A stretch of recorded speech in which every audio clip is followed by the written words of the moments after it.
నమస్తే. రంగారెడ్డి డిస్టిక్ ఫరూక్ నగర్ మండలం కిషన్ నగర్ అనే గ్రామంలో జిల్లా పరిషత్ ఉన్నత పాఠశాల దుస్థితి ఇది. మన రాష్ట్రం విద్యకు కేటాయించిన బడ్జెట్ యొక్క దుస్థితి ఇది. ఆ సక్కదనం ఇది. అది చూడండి ఎట్లుందో కదా, పెచ్చులు ఊడిపోయి కింద పడతా ఉన్నాయి. కిషన్ నగర్ ఇది ఒక వీడియోనా, మీకు చాలా వీడియోలు ఉన్నాయి. ఈ పెచ్చులు ఊడిపోయి కింద పడుతున్నాయి. ఎట్లా చదువుకుంటారండి పిల్లలు? మనకు బడ్జెట్లో విద్యకు కేటాయించిన బడ్జెటు ఈ శివుడ గారుతుంది. స్కూళ్ళు గవర్నమెంట్ స్కూళ్ళకు శివుడ గారుతుంది ఎక్కడికక్కడ. ఇగో ఇదే అది. పెచ్చులు ఊడి పడుతున్నాయి మొత్తం. మనం ఇంటిగ్రేటెడ్ స్కూల్స్ అంటున్నాం. ఆలేర్లా ఎక్కడో ఆ మధ్యలో ఏదో స్కూల్ ఓపెనింగ్ చేసే కదా, ఒకటో రెండు చూపించి ఇది మా గొప్పతనం, ఇక మాది ఇది అని గల్లెగిరేస్తూ ఉన్నారు రాష్ట్ర ప్రభుత్వం. చూడండి ఎట్లుంది. విద్యకు ఎంత కేటాయించారు బడ్జెట్? 7-8% కేటాయించారు అంతే, అంతకుమించి ఏం లేదు. సరిపోతుందా? ఎక్కడికక్కడ జ్వరం వచ్చి కాళ్ళు చేతులు గుంజి చీమిడ గాడుతుంది జలుబై. మన ప్రభుత్వ స్కూళ్ళ పరిస్థితి ఎట్లా చదువుకుంటారండి ఇట్లుంటే? ఎవడు చచ్చేది. నేనేమంటున్నంటే పిల్లలు హెల్మెట్లు పెట్టుకొని చదువుకోవాలి, ఇక సార్లు కానీ పిల్లలు కానీ.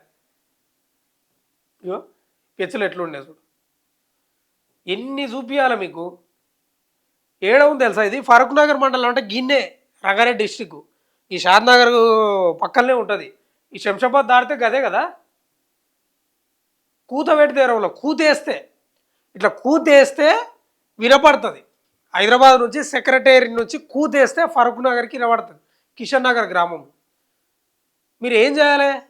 సిగ్గుతోటి తల తీసుకోవాల్సిన అవసరం ఉందా లేదా మీరు చెప్పాలి. చూసే ప్రేక్షకులు చెప్పాలి. వీళ్ళు పాలకులు కానీ అధికారుల నిర్లక్ష్యం ఎట్లా ఉందనేది ఒకసారి మీరు చూడండి. ఎంత దారుణం అండి ఇది. ఇంత దారుణమా? కిషన్ నగర్లో ఉన్నటువంటి ఈ ఈ ఈ దారుణానికి ఇప్పుడు పిల్లలు ఎట్లా చదువుకోవాలంటున్నా. అయితే ఆ కిషన్ నగర్లో కూడానంట ఇప్పుడేమో వర్షాకాలం, ఆ బయట చెట్ల కింద కూర్చుందామంటేనే కోతులంట, విపరీతమైన కోతులు. కిషన్ నగర్ జెడ్పీ ఉన్నత పాఠశాలకు సంబంధించి కోతులేమో కోతుల బెడద. వాన స్టార్ట్ అయింది. చాలా రోజులు వాన పడతలేదు, పడుతుంది ఇప్పుడు. కోతుల బెడద. లోపలికి పోయి చదువుకుందామంటేనే ఇది పరిస్థితి. ఎట్లా చదువుకోవాలి పిల్లలు?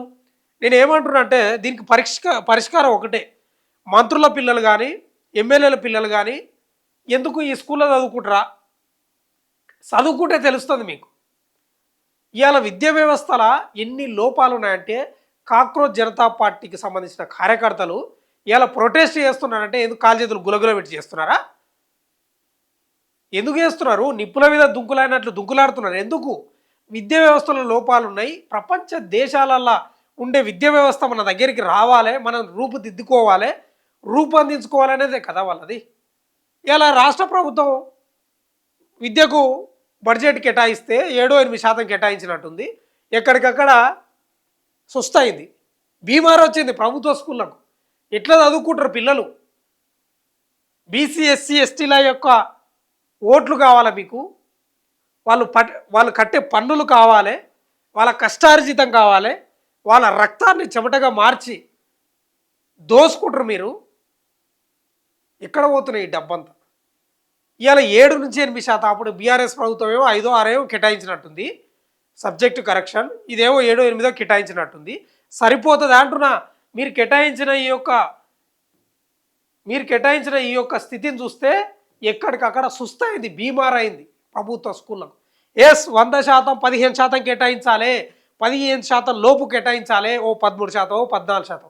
అప్పుడే కదా ప్రభుత్వ స్కూలు బాగుపడేది. ఈ పథకాలన్నీ ఎవరు అడిగినరు మిమ్మల్ని? ఎవరు అడిగినరు? సరే ఓట్లు వేయచ్చు ప్రజలు, ఆశ ఉంటుంది ప్రజలకు కూడా. అరే అది ఇస్తున్నారు, ఇది ఇస్తారంట, ఇది ఇస్తారంట, అది ఇస్తారంట అని. కానీ మీరు ఓట్ల కోసం చేసే రాజకీయాలకు సామాన్య ప్రజలు, బీసీ ఎస్సీ ఎస్టీల ప్రజలు నష్టపోతున్నారని మీరు గుర్తిస్తలేరా? మీకు తెలుస్తలేదా? 100% తెలుసు మీకు. తెలిసే తడిగుడ్డతోటి గొంతుకు వస్తున్నారు. ఇవాళ కిషన్ రెడ్డి స్కూల్కి పోయేస్తా నేను కూడా రోజు. 100% పోయేస్తా, ఆ స్కూల్ను సందర్శించి వస్తా. ఆ కథ ఏంది, కార్ఖాన ఏంది, అక్కడ ఉన్న ఎంఈఓ ఏం చేస్తున్నాడు, ఆ జిల్లా అధికారులు ఏం చేస్తూ ఉన్నారు, ఆ ప్రభుత్వానికి రిపోర్ట్ అందిస్తలేరా? ఆ విద్యాశాఖకు సంబంధించిన సెక్రటరీ ఉంటాడు కదా, ఆయన ఏం చేస్తున్నాడు? తిరగాలి కదా. వర్షాకాలం వచ్చిందంటే ఎక్కడెక్కడ రిపోర్ట్ తెప్పించుకోవాలి కదా. నేను అదే చెప్తున్నా, మీ పథకాలు ఎవ్వరికి అవసరం లేదు. మీరు కొన్ని కొన్ని పథకాలు ఇస్తున్నారు, నగదు బదిలీ చేస్తూ ఉన్నారు. మాకు అవసరం లేదు ఆ పథకాలు.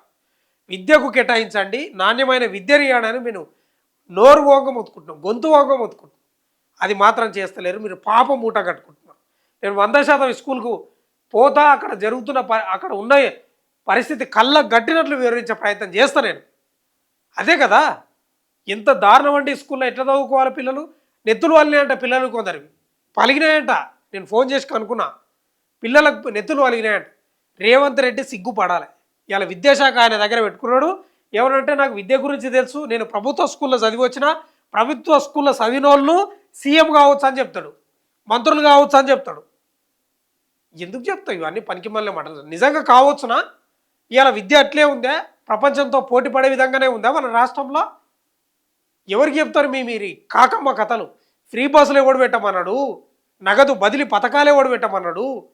ఉచిత పథకాలు అడ్డగోలు ఎవరు ఇవ్వమన్నారు? విద్యకు కేటాయించండి బాబు, మీరు విద్య కేటాయించండి, విద్యకు బడ్జెట్ పెంచండి, 15% కేటాయించండి, ప్రభుత్వ స్కూళ్ళను తీర్చిదిద్దండి. ఇవన్నీ పనికి కొన్ని పథకాలు అయితే దరిద్రం. ఇప్పుడు ఫ్రీ బస్సు పథకం ఎవడు అడిగిండు? ఎవరిని అడిగినరా? వినతి పత్రాలు ఇచ్చిండ్రా?